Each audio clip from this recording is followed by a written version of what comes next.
Hi, I'm Geranimus Rex, and this is Total Conversion, a video series that celebrates the weird and wild world of game adaptations, from the biggest AAA releases to the gaudiest chess reskins. Through Adaptation, games explore comics, films, and books with an interactive richness unmatched by their source material, while also battling technical limitations that forge unique interpretations of our favorite works. And I can think of no better place to start analyzing game adaptations than with mods. It might be a little weird to explore mods like this. After all, most mods are fairly surface level. Someone felt that Skyrim needed more lightsabers and crabs wearing top hats, so they hacked together some models, inject them into the game, and voila, Spider-Man. There isn't much more to it than that, but that doesn't mean mods are vapid or thoughtless. On top of actually creating game assets, modders answer design and development questions. How will my mod fit into the game's existing ecosystem? Do I want to replace existing content, or do I want to add to what's already there? Will my mod be purely cosmetic, or does it provide additional utility beyond anything the game already provides? Even if the modder doesn't spend a lot of time answering these questions, almost every mod, in some small part, is a tiny act of amateur game design that tries to fit Macho Man-shaped pegs into dragon-shaped holes. Yeah!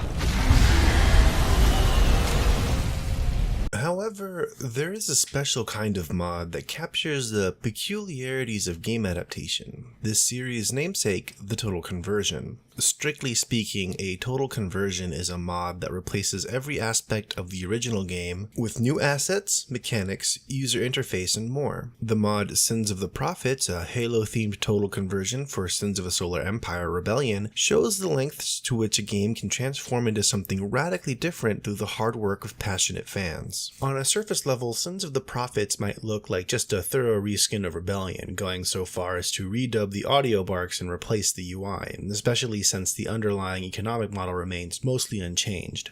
But looks can be deceiving, and the developers spent a lot of effort into retooling the combat in order to realize their vision of adapting Halo's space battles as described in novels and other source materials. Combat is brutally quick, with the UNSC prioritizing overwhelming swarm tactics and strategic defensive positioning, while the Covenant fields advanced technology that dominates all but the most powerful human ships. Finally, the Flood warped the base game's piracy mechanic into an aggressive force of nature.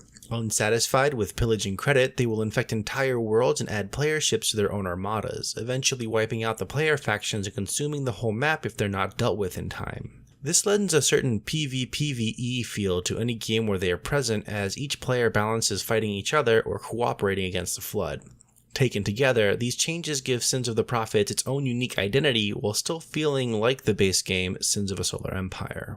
A lot of Total Conversions aim for that kind of balance, providing a crossover experience that celebrates the fusion of franchises through game systems and aesthetic overhauls. As a result, Total Conversions have a kind of board game ethic built into their design that's fairly rare for video games. Most of the time, video games try to strike out on their own, doing their best to stand out from every other title in the genre. Just looking at Final Fantasy, and you'll even see wildly different gameplay mechanics and settings within the same franchise. However, board games are a different breed, with whole systems being tweaked and reskinned constantly. Risk alone has almost 40 different variants, with each license redrawing the map and adding new mechanics to suit the setting, while still keeping the game's iconic territory control and combat. Cryptozoic developed the Cerberus engine as a framework that not only lets them develop deck-building games for Cartoon Network and The Lord of the Rings, but also lets players mix and match their favorite sets together into weird crossover experiences that see Ryu face off against Oliver Queen. This does wonders for game literacy as well, since reusing core mechanics helps players learn faster and gets them to enjoy the nuanced differences that a Total Conversion has to offer.